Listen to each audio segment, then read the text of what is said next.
Hello, good morning, children. Today we are going to start with interhalogen compounds. I am following the modified syllabus. So, interhalogen compounds, chemistry, class 12, P block. Interhalogen compounds.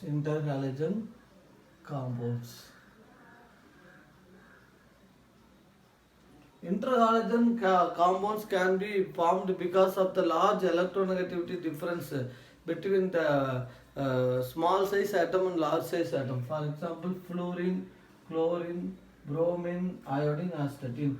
On moving down the group, atomic size increases.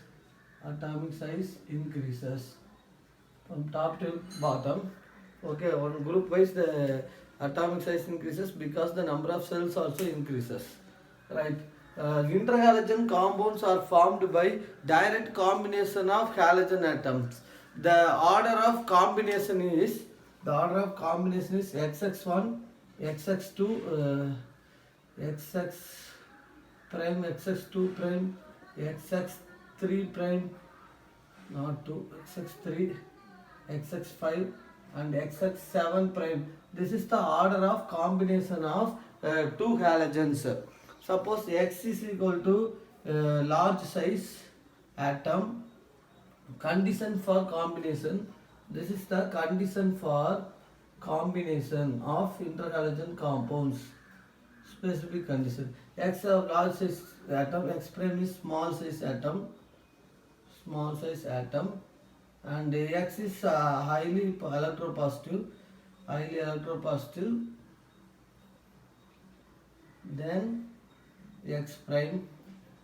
So these are the important conditions in which the interhalogen compounds are formed.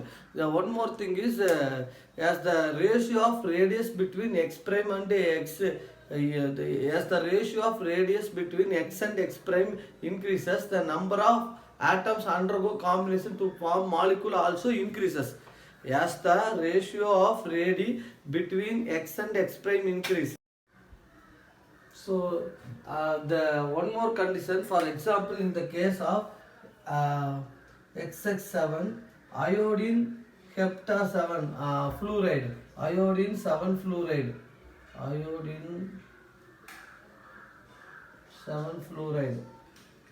The size of iodine is far bigger than fluorine. Therefore, IF7 is possible. The possible structure of iodine is like this.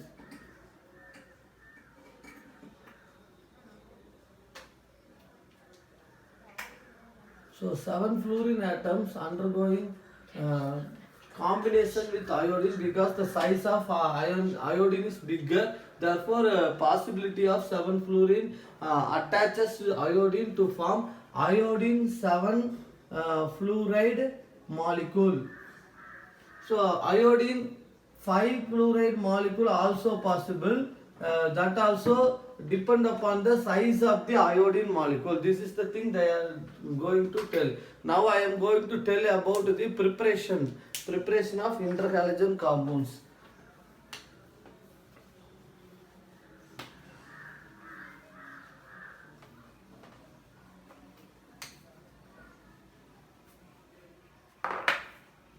Preparation of interhalogen compounds.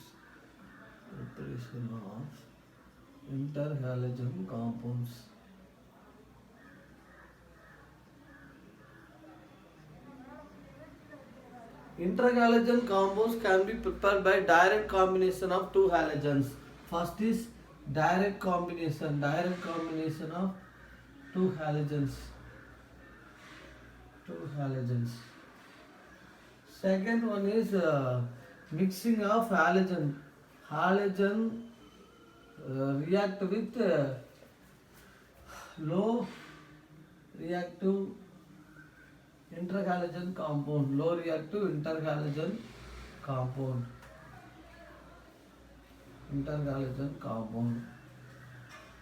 So first point is direct combination of two halogens.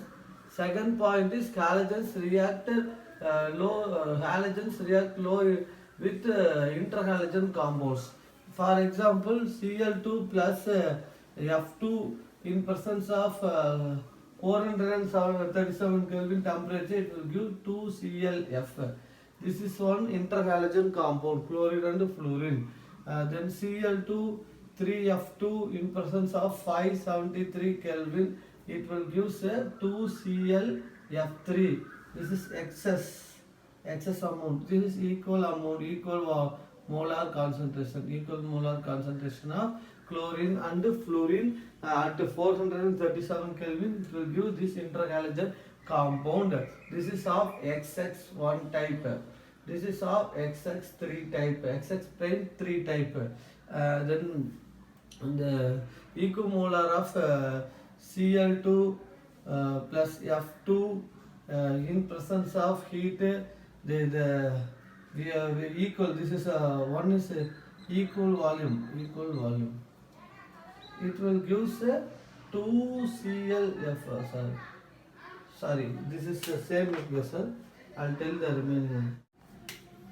I2 plus Cl2 equimolar, it will give 2ICl. This is also XX prime model. Suppose I am taking I2 plus 3Cl2 gives 2ICl3. This is excess. Chlorine will take in excess amount.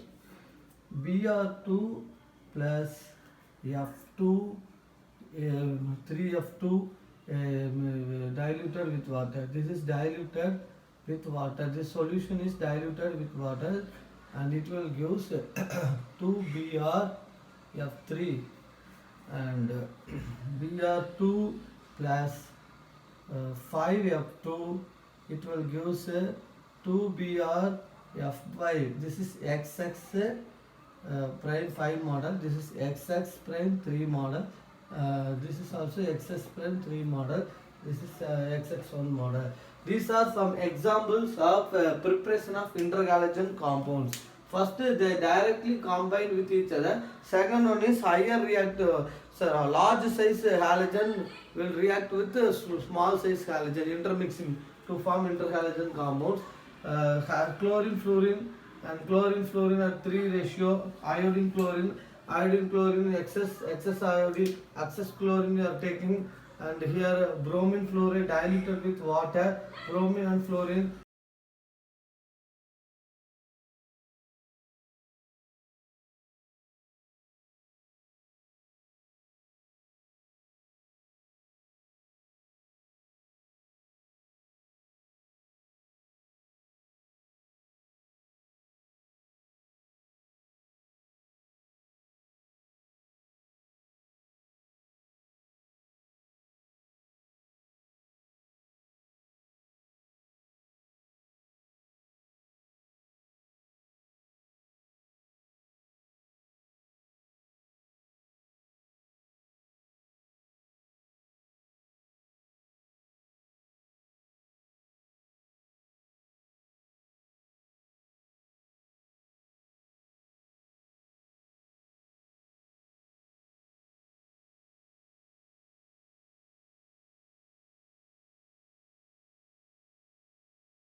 HX prime halide.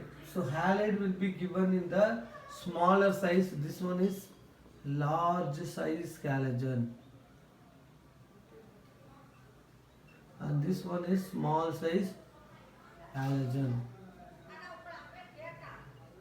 So it will give X4H, HOX. Okay, this is the product. XX1 gives hypohalite. XX3 gives halite. XX5 gives halate. XX7 gives perhalate. Anion derived from anions derived from large halogen. Okay, that is X.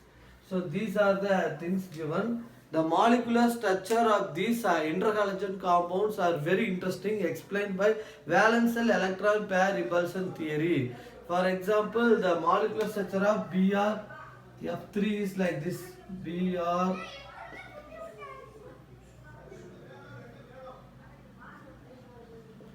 is like this. This is bend shaped, bend T shaped.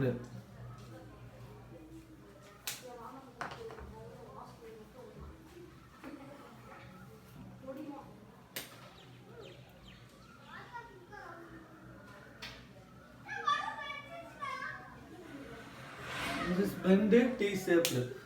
Then next one is XX by is that IF5 is square pyramidal, and IF7 is pentagonal bipyramidal. Now we are going to explain BRF3 with the help of VSEPR theory.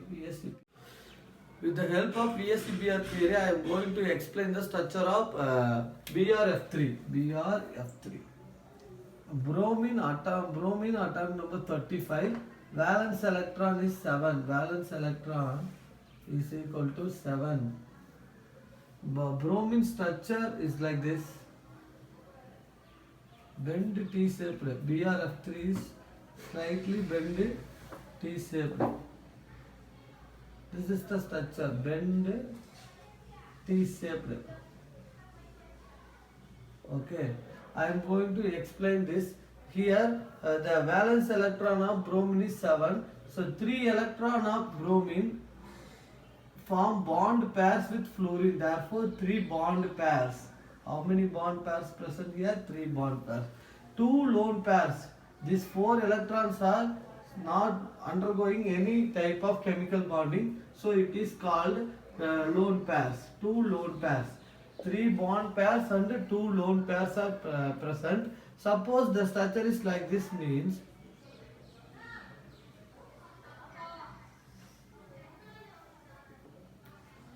due to the lone pair interaction, lone pair interaction and lone pair bond pair interaction,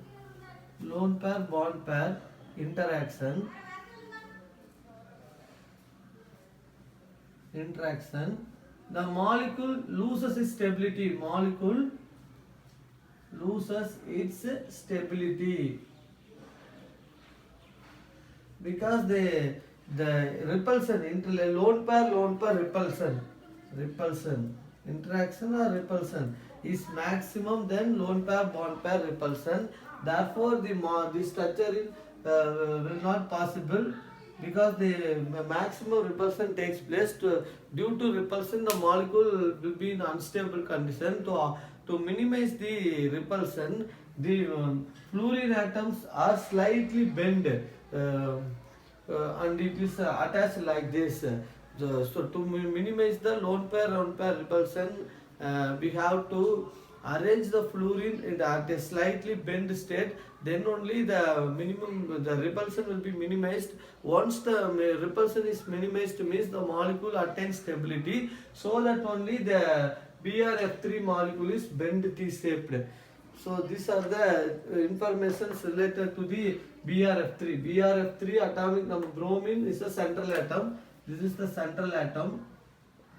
Central atom has less electronegativity when compared to the surrounding atom. Central atom has a valence electron of 7. The structure is like this, bend T-shaped. The structure is bend T-shaped, and it has 3 bond pairs and 3 lone pairs. 1, 2, 3 bond pairs and 1, 2 lone pairs. Bond pair means the electron of the central atom is directly bonded with the surrounding atom, electron of the surrounding atom.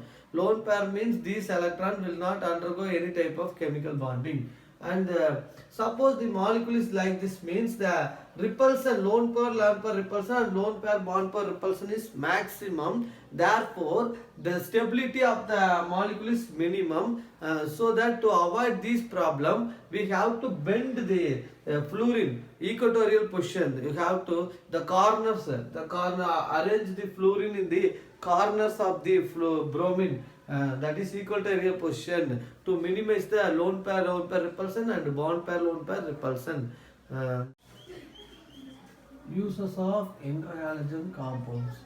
Uses of interhalogen compounds.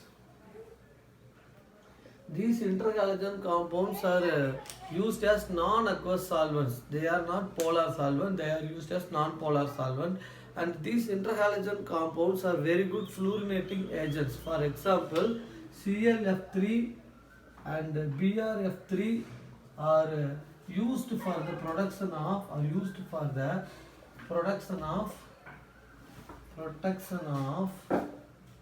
UF6 in the enrichment of uranium-235. The equation uranium solid react with BrF3 gives UF6 plus 3ClF, right? This is the method of producing UF6. This explains that these interhalogen compounds are very good fluorinating agents. One more question: why ICLI is more reactive than why ICLI is more reactive than why ICL is more reactive than I2?